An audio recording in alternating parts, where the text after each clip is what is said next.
Daang kabataan ang nagtipon sa isang parke sa Seoul sa tabi ng Han River upang makilahok sa kakaibang aktibidad. Isang power nap contest na layong hikayatin ng pahinga sa gitna ng nakakapagod ng urban lifestyle.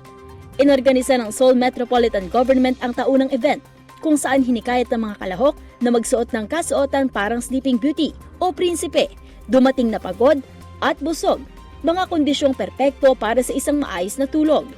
Sa isang lungsod na kilala sa 24 hours na aktibidad, matinding kompetisyon at mabilis na takbo ng buhay, malinaw ang pagod ng mga dumalo. Isang 20-year-old na estudyante ay nagbahagi na umabot lamang sa 3 hanggang 4 na oras ang kanyang tulog kada gabi dahil sa pagsabay ng pag-aaral at part-time job.